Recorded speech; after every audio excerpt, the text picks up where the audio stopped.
श्री राम। हर व्यक्ति नित्य दीपक भगवान को अर्पित करता है।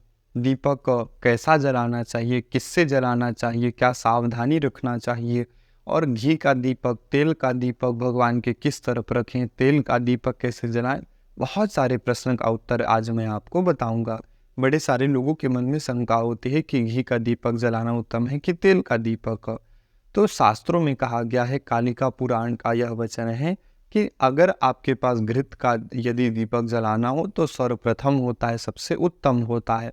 लेकिन आज के परिवेश में जहाँ जब नकली चीज़ों की इतनी ज़्यादा मात्रा है दुकानों बाज़ारों में, तो इसीलिए हमें जो है घृत अगर शुद्ध ना मिल पाए, आजकल तो पशुओं के चर्बी के द्वारा भी घी बनाया जाता है, या फिर बहुत गंदी गंदी चीज़ों से घी बनाया जाता है, सस्ती सस्ती घी।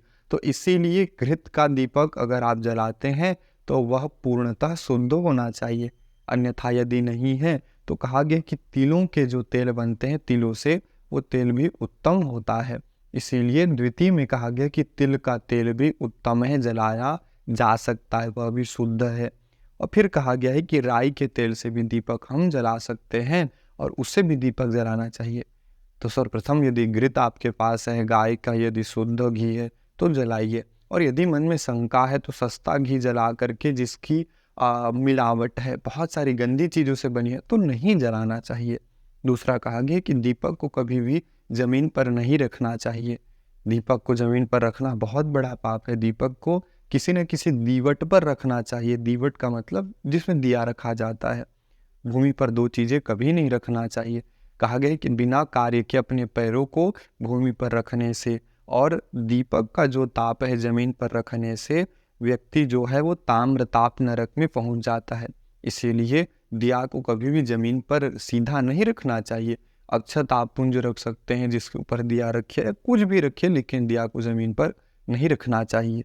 दीपक कैसा होना चाहिए? तो कहे कि दीपक का जो बत्ती होता है वो सुवृत बत्ती वाला होना चाहिए, सुंदर दिखने वाला होना चाहिए, घृत आदि से संयुक्त और अच्छा दीपक होना चाहिए।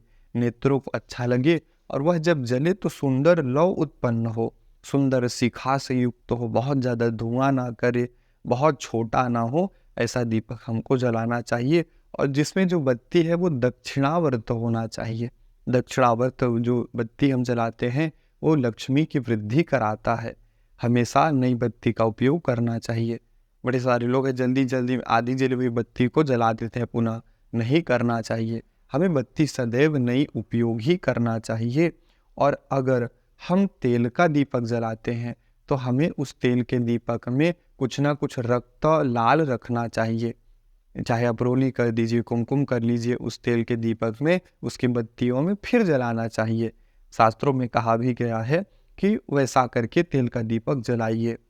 अगर हम घी का दीपक रखते हैं तो देवता के किस भाग में और तेल का दीपक किस भाग में रखें? तो कहा गया है कि घी का दीपक हमेशा भगवान के दाईं तरफ रखना चाहिए और तेल का दीपक जलाते हैं तो हमेशा बाएं भाग में रखना चाहिए। कभी भी दीपक हम जलाएं तो दो चीज़ों को मिश्रित करके नहीं जलाना चाहिए। आपने उसी में घी डाल दिया, उसी में तेल डाल दिया, ऐसा नहीं करना चाहिए। जो व्यक्ति ऐसा करता है वो तामिश्र नरक में जाता है। इसलिए या तो आप तेल का ही दीपक जला लीजिए, कोई समस्या नहीं है, या तो घी का ही दीपक जला लीजिए, कोई समस्या नहीं है। और दीपक को कभी बुझाना नहीं चाहिए। शास्त्रों में साफ साफ कहा गया है कि जो वसा से, मज्जा से या किसी प्राणी के अंग से उत्पन्न हुआ जो स्नेह है, उससे अगर बना है कोई तेल आदि, तो उससे नहीं जलाना चाहिए। तो इसीलिए हमें जो मैंने पूर्व बताया है उन्हीं चीज़ों से तेल को जो है घी के द्वारा जलाना चाहिए। आजकल ये जो दुकान बाज़ारों में आते हैं सस्ती सस्ती घी, नहीं जलाना चाहिए। दीपक जो है हमको नित्य भगवान को अर्पित करना ही करना चाहिए, जिससे हमारी कामनाओं की पूर्ति होती है। जय श्री राम।